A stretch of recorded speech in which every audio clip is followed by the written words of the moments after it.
Bienvenue au Maroc, bienvenue à Marrakech et bienvenue dans ce nouvel épisode. Aujourd'hui, on va découvrir ensemble la richesse et la délicatesse de la cuisine marocaine. Une gastronomie incontournable et irrésistible. Préparez-vous à un voyage culinaire unique au cœur de Marrakech. Notre premier rendez-vous nous amène chez Lamine. Lamine, c'est l'ancien cuisinier du roi. Il a su conserver et perpétuer des traditions culinaires ancestrales. Aujourd'hui, il nous ouvre les portes de son restaurant à Marrakech où il prépare le mouton selon une recette transmise de génération en génération.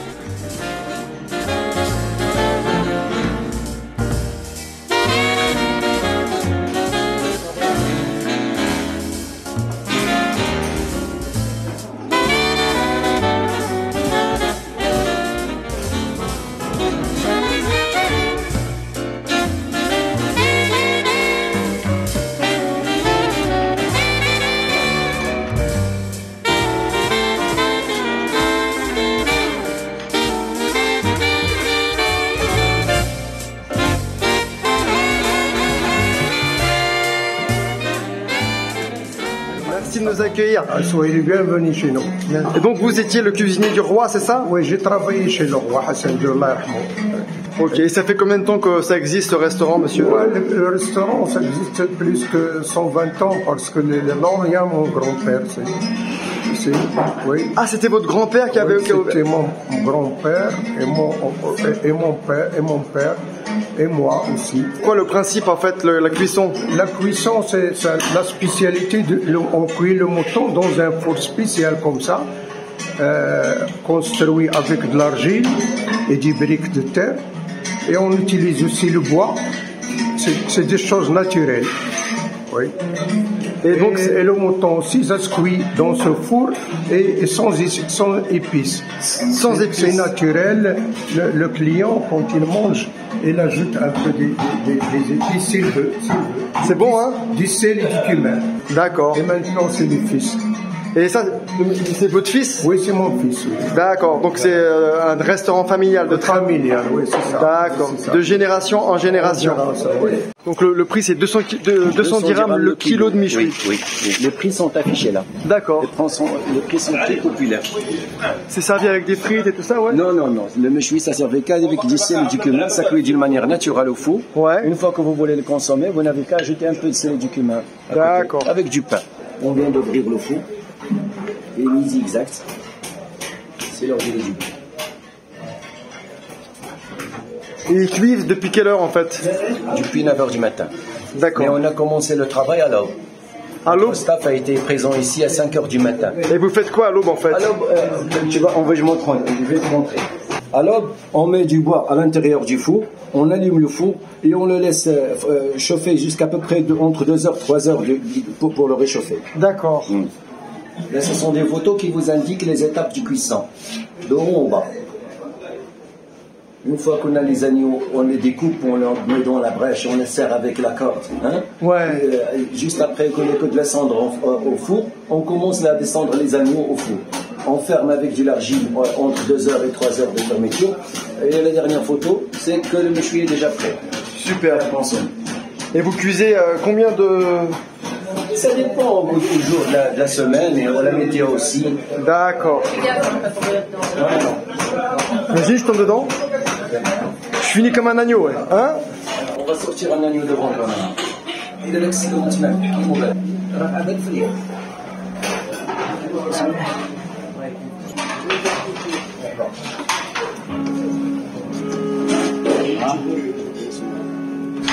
Magnifique.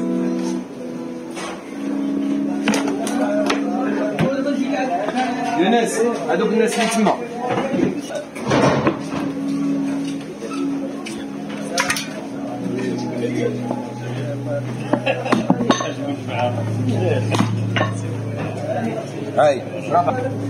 Par exemple, ce monsieur, il préfère le morceau de cou avec les souris d'agneau. D'accord. Ce sont nos morceaux préférés. D'accord. Il a pris à peu près 350 grammes. 350 grammes. Ça servit comme ça. Les deux morceaux. Tu vois, ils sont naturels. On ajoute à côté le sel et le cumin. D'accord. سيدي هذه قطعة من الريش وقطعة من الفخذ أستاذ لحقنا فرين تفضل أستاذ عمر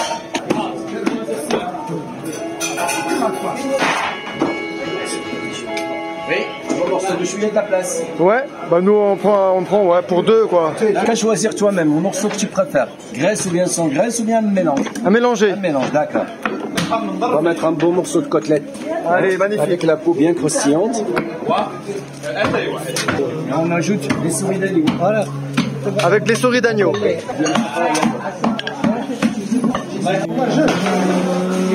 Le pain aussi, hein. Le pain avec la sauce. D'accord.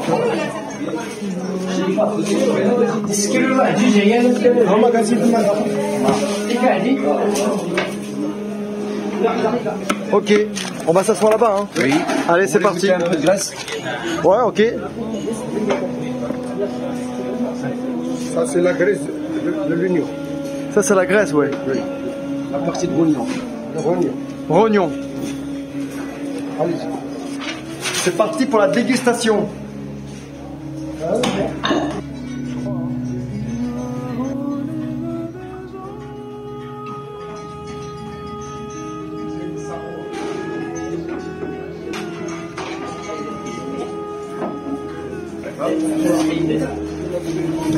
Et oui, parce que en plus de cuire l'agneau de cette façon, ils cuisent aussi la tête de mouton. Ah bah il y a un autre resto ici.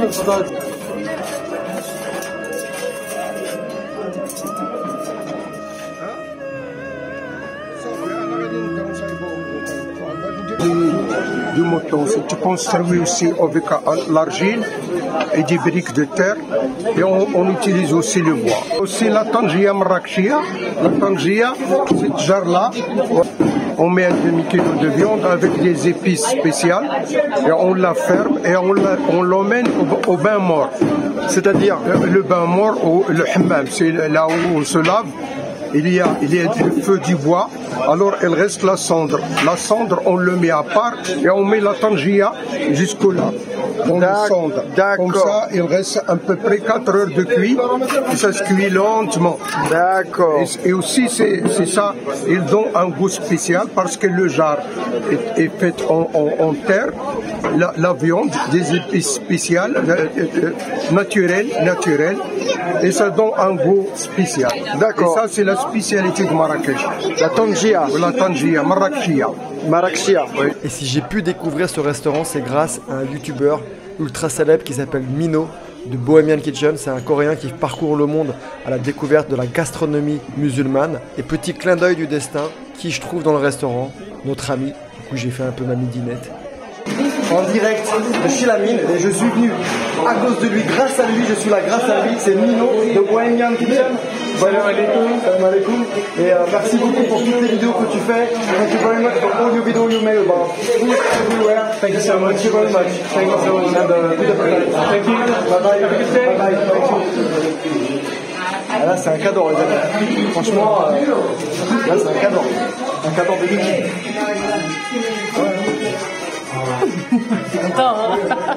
Après un repas comme celui-là, rien de tel qu'un bon café. On s'est donc aventuré dans les entrailles de la Médina pour déguster un café un peu particulier. Le café chez Bismillah, what else? C'est nul. Bon, grave. Je suis un grand fan du café, j'aime beaucoup le café et je me suis demandé quelle est la meilleure manière pour avoir un café presque parfait. C'est-à-dire un café qui n'est pas brûlé, un café qui garde tout son arôme. Et la meilleure manière, c'est le concept turc et le concept saharien.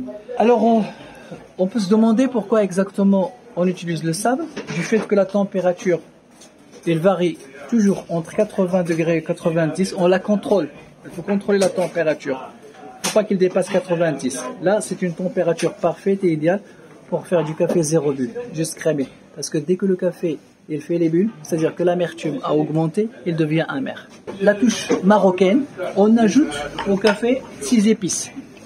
Ça, c'est un mélange du curcuma, le gingembre, l'anis, la cardamome et le clou de girofle. C'est un mélange de 6 épices. Alors, normalement, il y a une trentaine de variétés des Arabica à travers le monde.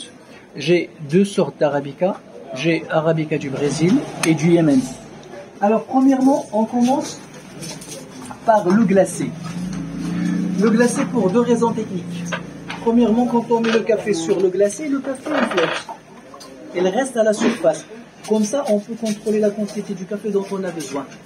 Vous voyez que déjà, le café il flotte. Comme ça, on peut contrôler que le café, on veut un café moyen. Du mélange, on a besoin vraiment d'un petit chouïa. D'accord. Presque rien. Quand on boit le café, on sent que c'est épicé.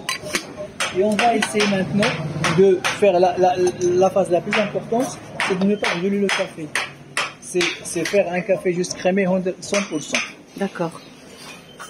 Et vous allez remarquer quand l'eau elle devient chaude, immédiatement le café va s'enfoncer en bas.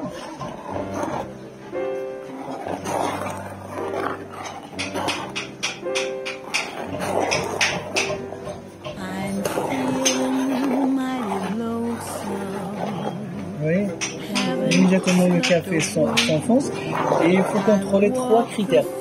Il faut contrôler le temps, la température et le mouvement pour avoir une mousse plus dense que celle de la machine. Ok.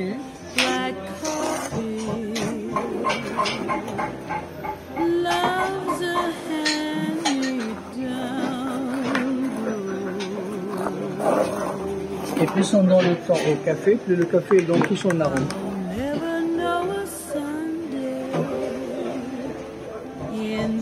Vous voyez madame? Ouais. Elle monte tout doucement. Crémé. Maintenant, il faut contrôler le mouvement. Et on prend la crème. Et quand il monte jusqu'en haut, comme ça, c'est-à-dire que le café il est déjà prêt. D'accord. Ah ouais, c'est comme le lait en fait. Voilà. Il faut donner beaucoup de temps au café. Le café, c'est pas la machine, c'est pas presser un bouton et avoir un café. Non, c'est un rituel, c'est un temps, c'est une patience, c'est un amour. Plus on respecte le café, plus le café donne tout son arôme, tout ce qu'il a. Ça, c'est primordial dans la vie. La semaine prochaine, on sera toujours à Marrakech. On vous présente une galerie d'art renommée, sa directrice charismatique et un artiste en vogue. Et puis, on découvrira ensemble les coulisses de l'Ancien Café. C'est un établissement incontournable sur la place Jemal Afna. À vendredi, ciao. Merci. To stay at home and tend her oven and drown her past regrets in coffee and cigarettes. I'm mooning all the morning, morning all the night. And in between it's nicotine and not much heart to fight. Black coffee, feeling low as the ground. It's driving me crazy, this waiting for my baby to maybe come.